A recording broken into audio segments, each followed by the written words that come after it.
Aduh, emang adiknya kebanyakan berkicau. Sebenarnya empoknya mah anteng kalau nggak dikomporin dia tuh.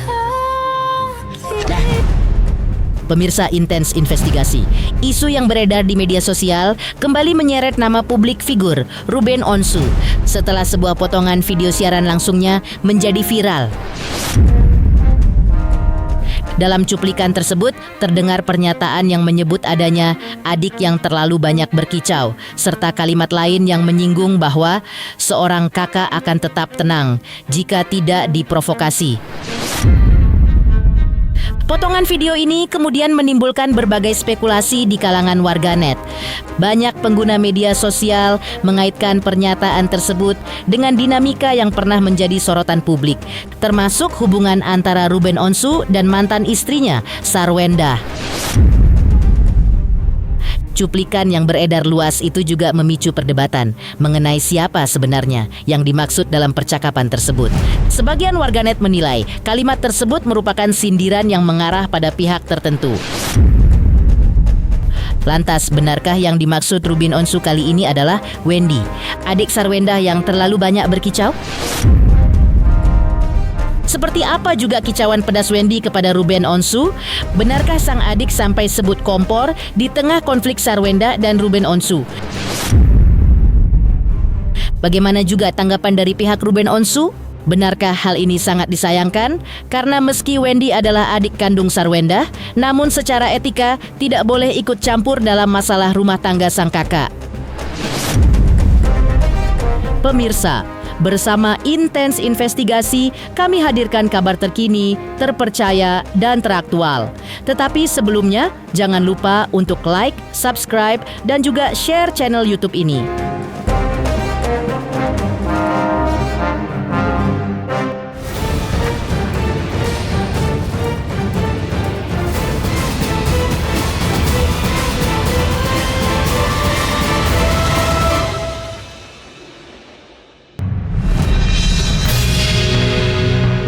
Pemirsa Intens Investigasi, penuh kejutan di tengah konflik dan aksi saling sindir Sarwenda dan Ruben Onsu.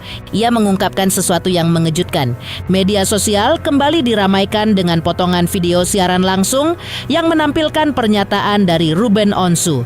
Dalam cuplikan tersebut, publik menyoroti ucapan yang kemudian dianggap bernada sindiran, terutama terkait istilah terlalu banyak berkicau, serta komentar tentang seseorang yang disebut lebih tenang jika tidak dipengaruhi pihak lain. Banyak yang kemudian mengaitkan pernyataan tersebut dengan isu hubungan dan dinamika yang melibatkan keluarga Ruben Onsu, termasuk Sarwenda, yang selama ini memang kerap menjadi sorotan publik. Lantas, benarkah ungkapan tersebut ditujukan untuk Sarwenda dan adiknya, Wendy? Aduh, emang adiknya kebanyakan berkicau. Sebenarnya empoknya mah anteng kalau nggak dikomporin dia tuh.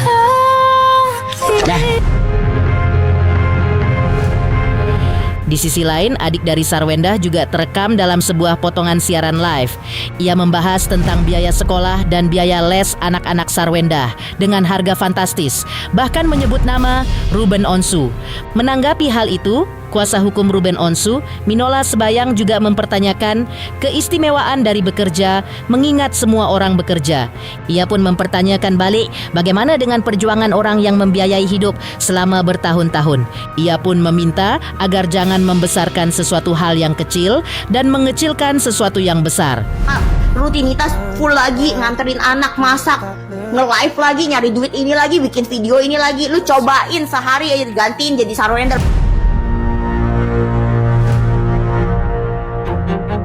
Apakah itu sesuatu hal yang istimewa? Bukankah setiap orang harus berjuang untuk mencari nafkah? Betul ya? Semua orang berjuang untuk mencari nafkah. Ruben juga berjuang untuk mencari nafkah. Bahkan selama ini memberikan sesuatu yang fantastis, kan, sampai 200-an juta per bulan. Belum lagi biaya-biaya yang lain. Terus kalau misalnya kemudian hari ini Ruben ya bukan stop, tapi memilih untuk tidak membayarkan dulu berapa bulan, terus kemudian kita anggap itu sesuatu hal yang istimewa. Lalu bagaimana untuk orang yang sudah mencari nafkah dan membiayai selama bertahun-tahun? Jadi janganlah artinya itu kita membesar-besarkan sesuatu yang kecil, dan jangan kita mengecilkan sesuatu yang besar. heran gitu loh. Ya kenapa mesti sekarang setelah perceraian kok saling sindir gitu loh. Kenapa nggak pada waktu proses perceraian itu artinya mereka bersuara, mereka speak up gitu loh. Ini kan tidak gitu loh. Pada waktu proses perceraian itu semuanya berjalan dengan baik, ya semuanya dijalani dengan baik, bahkan sudah dipersiapkan bagaimana efek konsekuensi daripada perceraian itu tentang anak bagaimana, tentang aset bagaimana itu sudah diatur semua kok. Kenapa kok mesti sekarang saling sindir gitu loh? Kenapa sekarang kok malahan artinya mengungkit hal-hal yang seharusnya tidak perlu diungkit? Karena semua sudah diatur kok, ada buku panduannya itu. Jadi kenapa mesti melebar sana melebar kemari yang akhirnya justru kelihatan boroknya sendiri kan begitu ya. Nah. Selanjutnya, kuasa hukum Ruben Onsu juga menyayangkan yang dilakukan oleh adik Sarwendah yang menurutnya semua ikut ngobrol. Ia menyampaikan tanggapannya terkait adanya keterlibatan pihak keluarga dalam polemik rumah tangga yang menyeret nama Ruben Onsu dan Sarwendah. Menurutnya, secara etika, urusan rumah tangga sebaiknya tidak melibatkan terlalu banyak pihak di luar pasangan yang bersangkutan. Ia menegaskan bahwa baik dalam kondisi masih terikat pernikahan maupun setelah perceraian, persoalan rumah tangga idealnya diselesaikan oleh kedua pihak utama tanpa campur tangan keluarga besar. Minola Sebayang juga menyayangkan jika ada anggota keluarga yang ikut bersuara tanpa memahami secara menyeluruh duduk perkara yang sebenarnya. Ia menilai hal tersebut berpotensi memperkeruh situasi yang sedang terjadi dan dapat menimbulkan kesalahpahaman di ruang publik. Lebih lanjut, ia juga menyinggung mengenai dokumen yang disebut sebagai Akta 39 dalam perkara tersebut. Menurutnya, tidak semua pihak yang ikut berkomentar memahami isi maupun konteks dari dokumen tersebut, sehingga sebaiknya tidak terburu-buru memberikan penilaian. Dan jangan sampai lah semuanya ikut ngobrol, ikut ngomong, ikut mengomentari, itu kan sebenarnya nggak pantas kan begitu ya. Makanya akhirnya si Bertrand kalau memang betul dia mengatakan berisik, ya artinya memang dia mau bilang janganlah ikut masuk ke areal yang itu tidak perlu dimasuki karena semuanya sudah clear. Ya cerainya udah inkrah. Ya konsekuensi daripada perceraian itu juga sudah diatur di Akta 39. Mari kita duduk bersama. Kalau ada kendala, mari kita berbicara untuk mencari solusi, bukan mencari benar salah, mencari menang-menangan. Sangat disayangkan, ya kan etisnya, etikanya, perkawinan yang masih utuh ya. Artinya gini, suami istri yang masih terikat dalam perkawinan aja pun seharusnya tidak boleh dicampuri oleh keluarga, kan begitu. Nah, apalagi sekarang sudah bercerai gitu loh. Jadi sangat disayangkan kan kalau misalnya kemudian setelah pasca perceraian ini malahan semuanya ikut ngobrol kan. Padahal mereka mungkin nggak paham apa yang disampaikan itu karena kan sudah ada Akta 39-nya. Di sisi lain, sebelumnya Ruben Onsu ikut angkat bicara melalui sambungan video call kepada awak media bersama kuasa hukumnya. Dalam kesempatan tersebut, Ruben Onsu menjelaskan alasan dirinya memilih tidak berkomunikasi langsung secara pribadi dengan pihak Sarwendah, melainkan melalui perantara kuasa hukum. Ia menyampaikan bahwa keputusan tersebut diambil bukan tanpa alasan. Ia menilai komunikasi yang sebelumnya dilakukan melalui pesan singkat WhatsApp justru tidak berjalan dengan baik. Menurutnya, percakapan yang terjadi melalui jalur pribadi tersebut kerap menimbulkan kesalahpahaman dan pada akhirnya berujung pada situasi yang saling menyakiti kedua belah pihak. Karena pengalaman tersebut, Ruben Onsu menegaskan bahwa saat ini ia lebih memilih jalur komunikasi resmi melalui kuasa hukum. Langkah itu menurutnya diambil demi menjaga agar proses komunikasi tetap berjalan secara profesional, terarah, dan tidak menimbulkan konflik tambahan di luar kepentingan yang sedang dihadapi. Maka seperti inilah ungkapan Ruben Onsu. Hal yang seperti ini kayaknya memang harus selalu diluruskan. 2 tahun terakhir memang saya lebih banyak diam, saya pikir ini akan usai, tapi ternyata kayaknya menjadi bola liar terus untuk berbagai pihak gitu ya. Nah, ini saya meminta Bang Minola untuk meluruskan berdasarkan data yang saya punya, berdasarkan hal yang saya jalanin. Kan nggak mungkin ya kalau nggak ada, kalau kita selalu bilang baik-baik saja, tapi ternyata memang nggak baik-baik saja gitu. Akhirnya akan menjadi hal yang tidak baik gitu. Tapi ini disampaikan bagaimana itu sudah dilampirkan. Saya sudah mencoba berkomunikasi lewat WhatsApp. Tapi kenapa harus lewat pengacara? Karena komunikasi dengan cara langsung tuh ujung-ujungnya tidak baik. Akhirnya masih terus saling menyakitkan.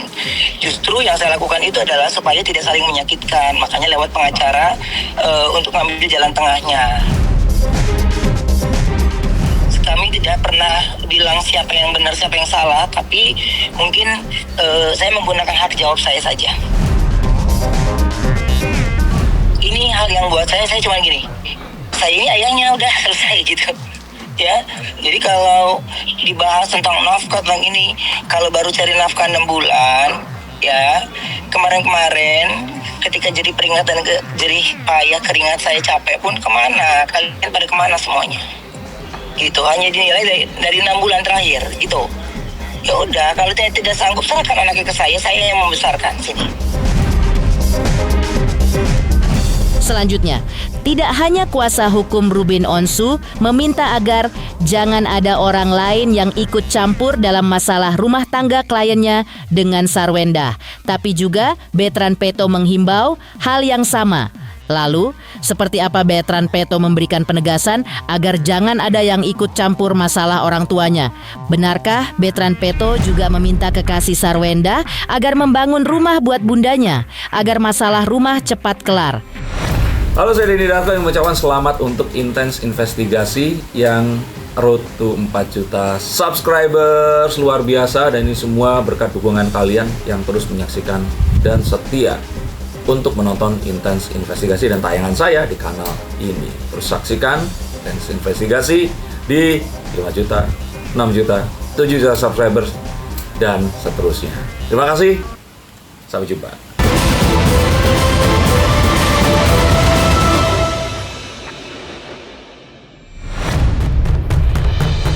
Pemirsa Intens Investigasi, Bertrand Putra Onsu sebelumnya juga sempat menyampaikan harapannya agar kedua orang tuanya dapat segera menyelesaikan permasalahan rumah tangga yang tengah dihadapi dan kembali menjalin hubungan yang baik.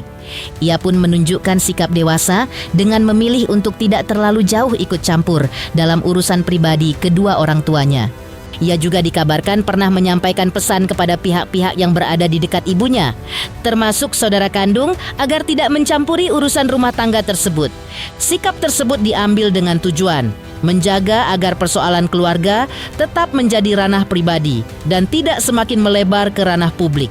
Ia menegaskan bahwa sebagai anak, dirinya lebih memilih untuk tetap berada di posisi netral dan tidak memihak salah satu pihak agar tidak makin memperkeruh keadaan.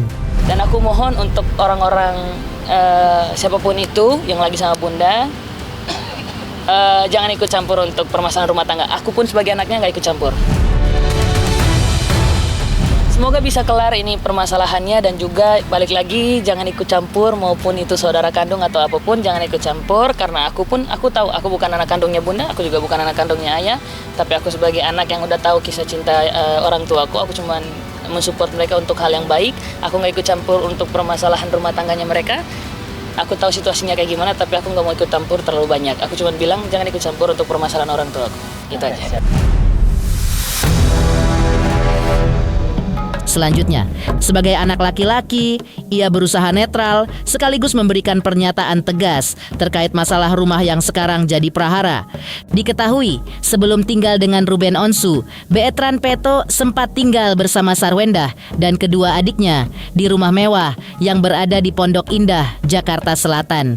Sehingga ia juga jadi saksi bagaimana awal mula rumah itu dibangun. Karena itu, ia kemudian berpesan kepada kekasih Sarwendah agar segera membelikan rumah untuk bundanya agar orang tuanya tidak mempermasalahkan harta dan demi kenyamanan sang ibunda. Maka seperti inilah ungkapannya. Aku bilang sebagai anak cowoknya bunda, aku cuma sampaikan untuk untuk sebagai anak cowok, ya mungkin ini banyak yang suka atau nggak suka, aku cuma menyampaikan dari hatiku. Aku cuma bilang untuk pasangannya bunda, aku sebagai anak cowoknya Bunda mau ngomong kalau misalkan biar nggak ada permasalahan lagi tentang rumah ini, aku saranin untuk bikin rumah buat Bunda, bikin rumah untuk Bunda biar Bundanya juga nyaman, biar nggak ada perdebatan lagi tentang masalah rumah. Coba bikin rumah buat Bunda dan juga biar Bundanya juga senang kan. Jadi nggak ada permasalahan lagi tentang oh iya ini kan rumah ini rumah itu gitu, karena kan tahu dari awal pembangunan rumah ini aku juga ngikut kan gitu, aku juga ngikut ini, aku paham siapa yang bangun rumah ini gitu. Selanjutnya, sebagai single parents, Sarwendah juga berusaha untuk menjalankannya tugasnya dengan baik, bahkan juga giat bekerja untuk memenuhi kebutuhan anak-anaknya. Lantas, benarkah hingga kini Sarwendah masih sibuk mencari uang halal buat anak-anaknya? Halo, saya Denny Darto yang mengucapkan selamat untuk Intens Investigasi yang road to 4 juta subscribers, luar biasa. Dan ini semua berkat dukungan kalian yang terus menyaksikan dan setia untuk menonton Intens Investigasi dan tayangan saya di kanal ini. Terus saksikan Intens Investigasi di 5 juta, 6 juta, 7 juta subscribers, dan seterusnya. Terima kasih, sampai jumpa.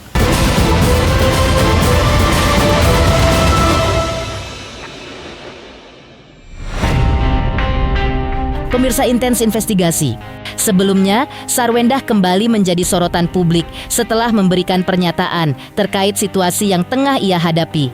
Pernyataan tersebut disampaikan melalui sambungan video call bersama kuasa hukumnya, Chris Samsiwu, dan kemudian diteruskan kepada awak media untuk memberikan klarifikasi atas berbagai pemberitaan yang beredar. Dalam kesempatan itu, Sarwendah menegaskan bahwa dirinya saat ini tetap menjalani aktivitas seperti biasa, terutama bekerja untuk memenuhi kebutuhan hidup dan keluarga. Ia menyampaikan bahwa fokus utamanya adalah mencari penghasilan yang halal demi anak-anaknya. Di tengah berbagai dinamika yang sedang terjadi dalam kehidupannya, menurutnya bekerja merupakan bentuk tanggung jawab, sekaligus upaya untuk tetap menjaga stabilitas keluarga di tengah situasi yang kurang kondusif.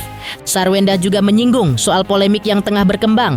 Meski tidak merinci secara detail persoalan yang dimaksud, ia berharap agar seluruh permasalahan yang ada dapat diselesaikan dengan baik.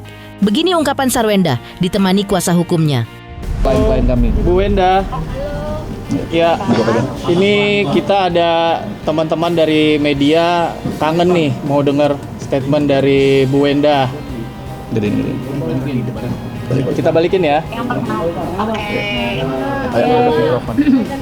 Buat teman-teman media, maaf saya nggak bisa hadir soalnya saya masih ada kerjaan gitu, cari duit halal kan, dan segala sesuatunya juga udah ada diwakilkan sama kuasa hukum saya gitu. Jadi ya semoga semuanya bisa diselesaikan dengan baik-baik sesuai dengan kesepakatan, karena sekali lagi dan terus-menerus saya selalu memikirkan kasihan dengan anak-anak saya gitu. Terima kasih ya.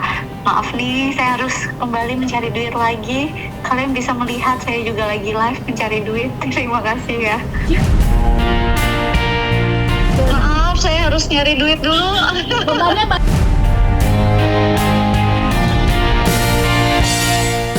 Demikian pemirsa, kabar terkini, terpercaya, dan teraktual yang kami hadirkan hari ini. Pemirsa Intens Investigasi, jangan lupa saksikan terus Intens Investigasi.